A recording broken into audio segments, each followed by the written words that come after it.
வணக்கம். மதிமுகம் செய்திகள். இன்றைய முக்கிய நிகழ்வுகளை பார்ப்பதற்கு முன்பாக தலைப்புச் செய்திகளை பார்க்கலாம். மாநில அவசர கால செயல்பாட்டு மையம் முதலமைச்சர் ஸ்டாலின் திறந்து வைத்தார்.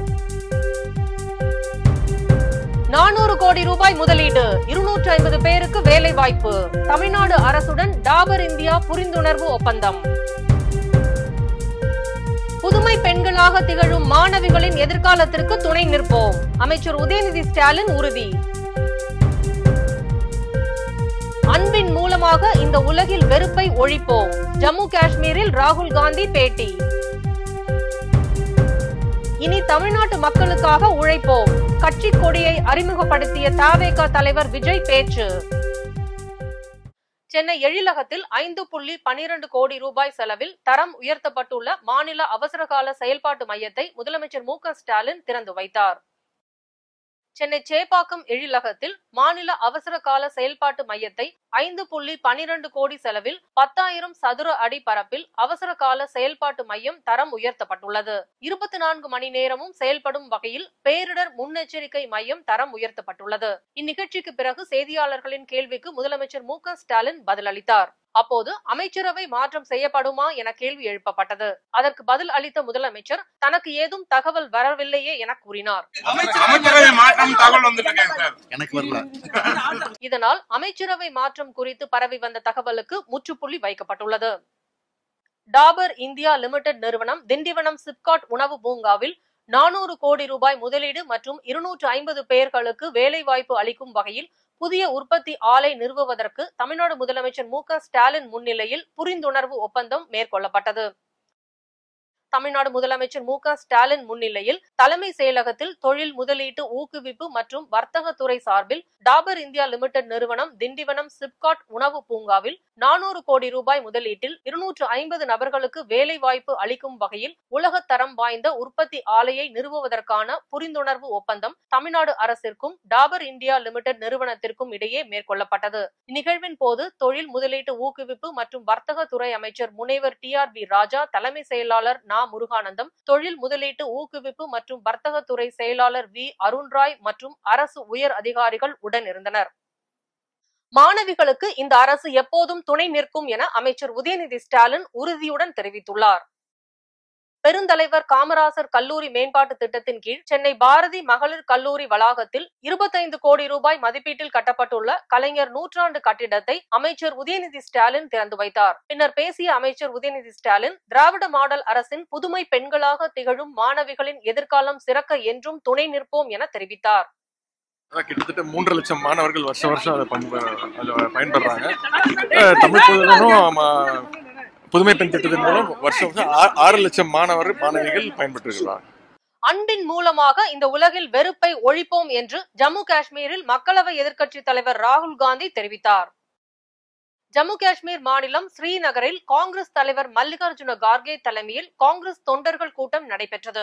ஜம்மு காஷ்மீருக்கு தேர்தல் அறிவிக்கப்பட்டுள்ள நிலையில் 2 நாள் பயணமாக காங்கிரஸ் தலைவர்கள் அங்கு சென்றுள்ளனர். அப்போது பேசிய மக்களவை எதிர்க்கட்சி தலைவர் ராகுல் காந்தி, மக்களவை தேர்தலின் போது இந்தியா கூட்டணி நரேந்திர மோடியின் நம்பிக்கையை அழித்துவிட்டது என தெரிவித்தார். தொடர்ந்து பேசிய அவர், ஜம்மு காஷ்மீர் மக்களின் பிரதிநிதித்துவம் அவர்களின் மாநிலம் மிக முக்கியமான விஷயம் என்பதால் இங்கு வந்துள்ளதாக தெரிவித்தார். ஜம்மு காஷ்மீர் மக்கள் தங்களுக்கும் இந்த நாட்டுக்கும் முக்கியம் எனவும் தெரிவித்தார். மேலும் ஜம்மு காஷ்மீர் மக்களின் அச்சத்தை போக்குவதே தங்களின் நோக்கம் எனவும் ராகுல் காந்தி தெரிவித்தார்.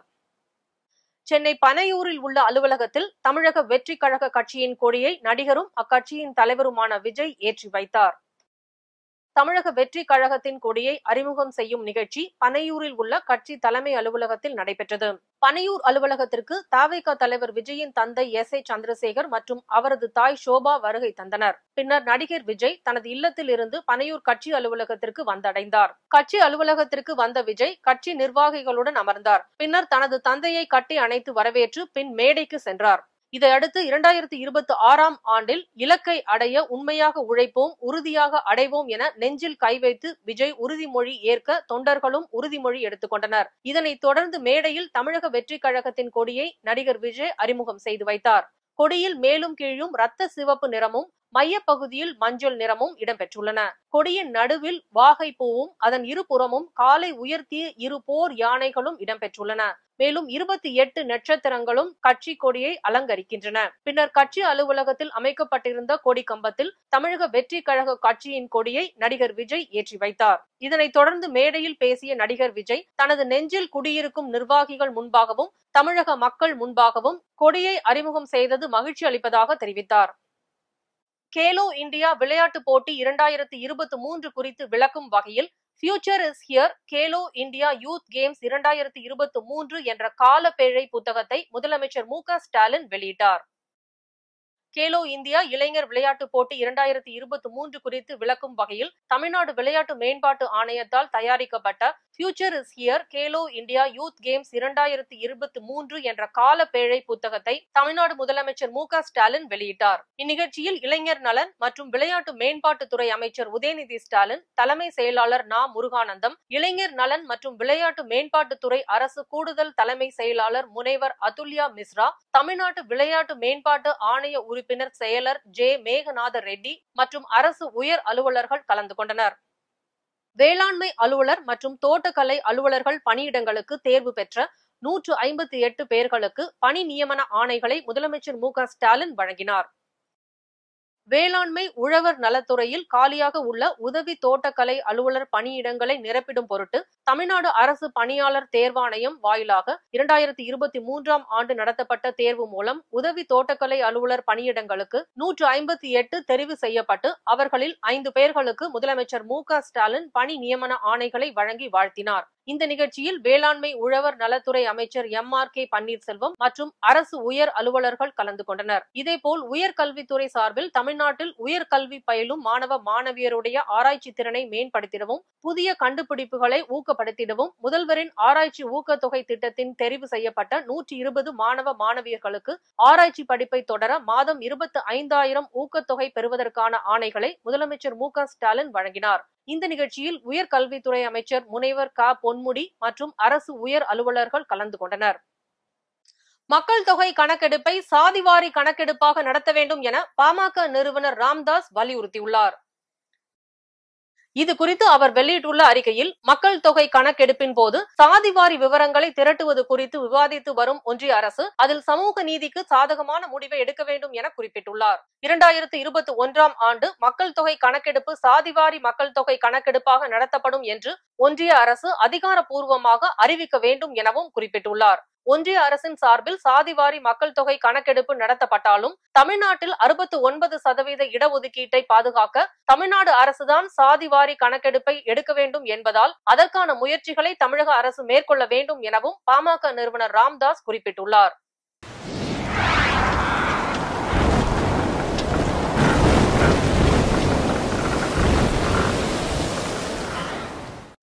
தமிழ்நாட்டில் மிதமான மழைக்கு வாய்ப்புள்ளதாக வானிலை ஆய்வு மையம் தெரிவித்துள்ளது. இதுகுறித்து சென்னை வானிலை ஆய்வு மையம் வெளியிட்டுள்ள அறிக்கையில், மேற்கு திசை காற்றின் வேக மாறுபாடு காரணமாக தமிழகத்தில் ஓரிரு இடங்களிலும் புதுச்சேரி மற்றும் காரைக்கால் பகுதிகளிலும் இடி மின்னலுடன் கூடிய லேசானது முதல் மிதமான மழை பெய்யக்கூடும் என தெரிவிக்கப்பட்டுள்ளது. அதேபோல் வரும் 24 முதல் 28 தேதி வரை தமிழகத்தில் ஓரிரு இடங்களிலும் புதுச்சேரி மற்றும் காரைக்கால் பகுதிகளிலும் லேசானது முதல் மிதமான மழை பெய்யக்கூடும் எனவும் வானிலை ஆய்வு மையம் எச்சரித்துள்ளது. சென்னை மற்றும் புறநகர் பகுதிகளில் அடுத்த 24 மணி நேரத்திற்கு வானம் ஓரளவு மேகமூட்டத்துடன் காணப்படும் என்றும், நகரின் ஒரு சில பகுதிகளில் இடி மின்னலுடன் கூடிய லேசானது முதல் மிதமான மழை பெய்ய வாய்ப்புள்ளது என்றும் வானிலை ஆய்வு மையம் எச்சரிக்கை விடுத்துள்ளது. முன்னாள் முதலமைச்சர் கருணாநிதியின் 100ஆண்டு நினைவு நாணயம் நடிகர் ரஜினிகாந்துக்கு வழங்கப்பட்டுள்ளது. மறைந்த முன்னாள் முதலமைச்சர் கருணாநிதியின் 100ஆண்டு நிறைவு நினைவை ஒட்டி 100 ரூபாய் நாணயம் அண்மையில் வெளியிடப்பட்டது. இந்நிலையில் நடிகர் ரஜினிகாந்துக்கும் இந்த 100 ரூபாய் நாணயம் தற்போது வழங்கப்பட்டுள்ளது. திமுக தலைமை நிலைய செயலாளரும் தமிழ்நாடு வீட்டு வசதி வாரிய தலைவருமான பூச்சி முருகன் ரஜினியின் இல்லம் சென்று நேரில் வழங்கினார். முதலமைச்சரின் உத்தரவுக்கிணங்க ரஜினிக்கு நாணயம் வழங்கப்பட்டுள்ளது. செம்பனார் கோவில் அரசு பெண்கள் மேல்நிலை பள்ளி சங்கரம் பந்தல் அரசு மேல்நிலை பள்ளியில் விலையில்லா மிதிவண்டி வழங்கும் நிகழ்ச்சி பூம்புகார் எம்எல்ஏ பங்கேற்று வழங்கினார். மயிலாடுதுறை மாவட்டம் தரங்கம்பாடி தாலுகா செம்பனார் கோயில் ஒன்றியம் செம்பனார் கோயில் பெண்கள் மேல்நிலைப் பள்ளி மற்றும் சங்கரன் பந்தல் அரசு மேல்நிலைப் பள்ளியில் தமிழ்நாடு அரசின் விலையில்லா மிதிவண்டி வழங்கும் நிகழ்ச்சி நடைபெற்றது. இதில் சிறப்பு அழைப்பாளராக மயிலாடுதுறை மாவட்ட செயலாளரும் பூம்புகார் சட்டமன்ற உறுப்பினருமான நிவேதா எம் முருகன் கலந்து கொண்டு மாணவிகளுக்கு விலையில்லா மிதிவண்டிகளை வழங்கினார். இதில் சங்கரம்பந்தல் அரசு மேல்நிலைப் பள்ளியில் 61 மாணவிகளுக்கும் செம்பனார் கோவில் அரசு பெண்கள் மேல்நிலைப் பள்ளியில் 170 மாணவிகளுக்கும் விலையில்லா மிதிவண்டிகள் வழங்கப்பட்டது. இந்நிகழ்ச்சியில் செம்பை ஒன்றிய பெருந்தலைவர் நந்தினி ஸ்ரீதர், ஒன்றிய செயலாளர்கள் அன்பழகன், அப்துல் மாலிக், அமிர்த விஜயகுமார், தஞ்சை மண்டல தகவல் தொழில்நுட்ப அணி பொறுப்பாளர் ஸ்ரீதர், தலைமை ஆசிரியர், ஆசிரியர்கள், மாணவர்கள் கலந்து கொண்டனர். பல்வேறு மாவட்டங்களில் நடைபெற்ற நிகழ்வுகளை களத்தில் மதிமுகம் பகுதியில் பார்க்கலாம்.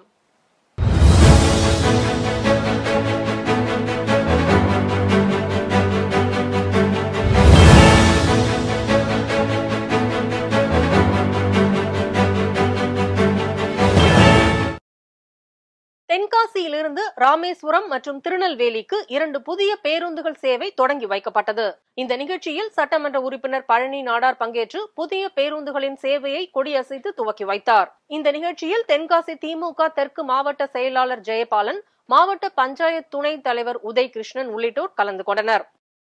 வேலூரில் ஊரக வளர்ச்சித்துறை அலுவலர்கள் வளர்ச்சித்துறையில் காலியாக உள்ள செயலாளர் பணியிடங்களை நிரப்ப வேண்டும், கணினி உதவியாளர் மற்றும் SPM திட்ட ஒருங்கிணைப்பாளர்களை பணிவரன் முறை செய்ய வேண்டும் உள்ளிட்ட 20 அம்ச கோரிக்கைகளை வலியுறுத்தி தற்செயல் விடுப்பு போராட்டத்தில் ஈடுபட்டனர். திருவண்ணாமலை மாவட்டம் சேத்துப்பட்டியில் உள்ள வந்தவாசி சாலையில் தனியார் மருத்துவமனை மற்றும் மத வழிபாடு அருகே தமிழக அரசால் தடை செய்யப்பட்ட ஹான்ஸ், குட்கா போன்ற பொருட்களை மொத்த விற்பனை செய்த தினேஷை கையும் களவுமாக பிடித்தனர். மேலும் அவருடைய வாகனத்தை பறிமுதல் செய்து நீதிமன்றத்தில் ஆஜர்படுத்தப்பட்டு வேலூர் மத்திய சிறையில் அடைக்கப்பட்டார். ஈரோடு நகராட்சிக்கு சொந்தமான அப்துல் கனி ஜவுளி மார்க்கெட்டில் உள்ள வியாபாரிகள் தங்களது இருசக்கர வாகனங்களுக்கு ஏலம் எடுத்தவர்கள் வரி வசூல் செய்ததற்கு எதிர்ப்பு தெரிவித்து வியாபாரிகள் 10 மணி முதல் 2 மணி வரை கடையடைப்பு போராட்டத்தில் ஈடுபட்டனர். இதனிடையே ஈரோடு மாநகராட்சி சார்பில் வருவாய் ஆய்வாளர் சிவகுமார் பேச்சுவார்த்தை நடத்திய பின்னர் போராட்டம் கைவிடப்பட்டது.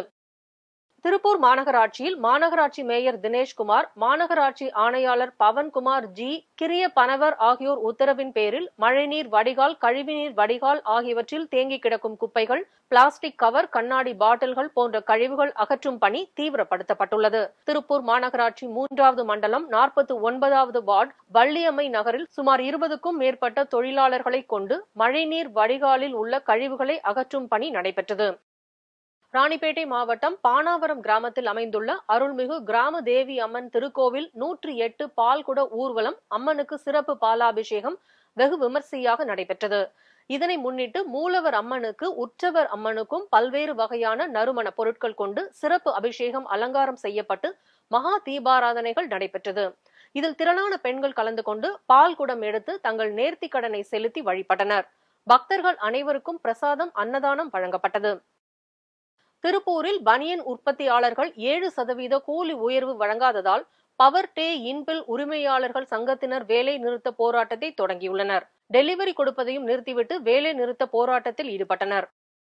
தருமபுரி மாவட்டம் பாப்பிரெட்டிப்பட்டி அருகே உள்ள இருளப்பட்டியில் காணியம்மன் கோவில் தேர் திருவிழா நடைபெற்றது. இந்த தேர் திருவிழாவில் பெண்கள், இளைஞர்கள் என ஏராளமான பக்தர்கள் கலந்து கொண்டு தேரை வடம் பிடித்து இழுத்தனர். உப்பு, மிளகு, முத்துக்கொட்டை ஆகியவைகளை வேண்டுதலுக்காக தேர் மீது பக்தர்கள் இறைத்தனர். இதில் திமுக மாவட்ட செயலாளர் பழனியப்பன், நாடாளுமன்ற உறுப்பினர் மணி உள்ளிட்டோர் கலந்து கொண்டு தேரோட்டத்தை துவக்கி வைத்தனர். ராணிப்பேட்டை மாவட்டம் மாந்தாங்கல் பகுதியில் அமைந்துள்ள திரௌபதி அம்மன் ஆலயத்தில் திரௌபதி ஜெயந்தி விழா வெகு விமர்சையாக நடைபெற்றது. முன்னதாக திரௌபதி அம்மனுக்கு மகா அபிஷேகம் மற்றும் சிறப்பு அலங்காரங்கள் செய்யப்பட்டு தீப ஆராதனை காண்பிக்கப்பட்டது. இதனைத் தொடர்ந்து 1008 அகல் விளக்குகளை பெண்கள் ஏற்றி வழிபட்டனர். கரூர் மாவட்டம் சனப்பிரட்டி கிராமம் வெள்ளாளப்பட்டி பகுதியில் குடிகொண்டு அருள் பாலித்து வரும் அருள்மிகு ஸ்ரீ சித்தி விநாயகர், அருள்மிகு ஸ்ரீ பகவதி அம்மன் ஆலய அஷ்டபந்தன மகா கும்பாபிஷேக விழா நடைபெற்றது. அதன் பிறகு அனைவருக்கும் பிரசாதங்கள் வழங்கப்பட்டு தீர்த்தம் தெளிக்கப்பட்டது. தொடர்ந்து அனைவருக்கும் அன்னதானம் வழங்கப்பட்டது. செங்கல்பட்டு மாவட்டம் மதுராந்தகம் அருகே உள்ள கருங்குழி ஸ்ரீ ராகவேந்திரா சாமிகள் பிருந்தாவனத்தில் ராகவேந்திரா சாமிகள் பிருந்தாவனத்தின் 30ஆம் ஆண்டு ஆராதனை பெருவிழா மற்றும் ராகவேந்திரா சாமிகளின் 353ஆம் ஆண்டு ஆராதனை பெருவிழா என முப்பெரும் விழா நடைபெற்றது. இந்த விழாவில் திரைப்பட நகைச்சுவை நடிகர் செந்தில் தனது துணைவியாருடன் கலந்து கொண்டு யோகி ரகோத்தமா சித்தர் சாமிகளிடம் ஆசி பெற்றனர். வாணியம்பாடி அருகே கோவில் திருவிழாவில் நடனம் ஆடிய போது இரு தரப்புக்கிடையே நடந்த மோதலில் இளைஞர் கத்தியால் குத்தி கொலை செய்யப்பட்ட சம்பவம் அதிர்ச்சியை ஏற்படுத்தியுள்ளது. திருப்பத்தூர் மாவட்டம் வாணியம்பாடி கோணமேடு அடுத்த VSK காலனி பகுதியில் அம்மன் திருவிழா நடைபெற்று வருகிறது. இந்த நிலையில் பூங்கரகம் ஊர்வலமாக வந்து கொண்டிருந்த போது கோணமேடு மற்றும் காமராஜர் நகர் பகுதியில் சில இளைஞர்களுடைய நடனம் ஆடுவதில் ஏற்பட்ட தகராறில் காமராஜ்புரம் பகுதியை சேர்ந்த மேளம் அடிக்கும் தொழிலாளி இளைஞர் சந்துரு என்பவர் மர்ம நபர்களால் குத்தி கொலை செய்யப்பட்டுள்ளார். மேலும் இந்த கொலை சம்பவம் குறித்து வாணியம்பாடி காவல்துறையினர் வழக்கு பதிவு செய்துள்ள நிலையில் சந்துருவை கொலை செய்துவிட்டு தலைமறைவாக இருந்த ஜானை வாணியம்பாடி தனிப்படை காவல்துறையினர் சேலத்தில் கைது செய்தனர். அதனைத் தொடர்ந்து கொலைக்கு உடந்தையாக இருந்த ஸ்ரீதர், கார்த்திக் இருவரும் கைது செய்யப்பட்டனர். இந்நிலையில் வாணியம்பாடி அரசு மருத்துவமனையில் சந்துருவின் உடல் பிரேத பரிசோதனை செய்யப்பட்டு பலத்த காவல்துறையினரின் பாதுகாப்புடன் கொண்டு வரப்பட்டு காமராஜபுரம் பகுதியில் உள்ள சந்துருவின் உறவினர்களிடம் ஒப்படைத்தனர். அதனைத் தொடர்ந்து சந்துருவின் உடலுக்கு அவரது உறவினர்கள் சடங்குகள் செய்து காமராஜபுரம் மயானத்தில் நல்லடக்கம் செய்தனர். மீண்டும் தலைப்புச் செய்திகள். மாநில அவசர கால செயல்பாட்டு மையம் முதலமைச்சர் ஸ்டாலின் திறந்து வைத்தார். 400 கோடி ரூபாய் முதலீடு, 250 பேருக்கு வேலை வாய்ப்பு. தமிழ்நாடு அரசுடன் டாபர் இந்தியா புரிந்துணர்வு ஒப்பந்தம். புதுமை பெண்களாக திகழும் மாணவிகளின் எதிர்காலத்திற்கு துணை நிற்போம். அமைச்சர் உதயநிதி ஸ்டாலின் உறுதி. அன்பின் மூலமாக இந்த உலகில் வெறுப்பை ஒழிப்போம். ஜம்மு காஷ்மீரில் ராகுல் காந்தி பேட்டி. இனி தமிழ்நாட்டு மக்களுக்காக உழைப்போம். கட்சி கொடியை அறிமுகப்படுத்திய தவேக தலைவர் விஜய் பேச்சு. இத்துடன் செய்திகள் நிறைவடைந்தன. மீண்டும் செய்திகள் காலை 8 மணிக்கு. மேலும் செய்திகளை தெரிந்து கொள்ள மதிமுகம் பிரைம் யூடியூப் தளத்தில் இணைந்திருங்கள்.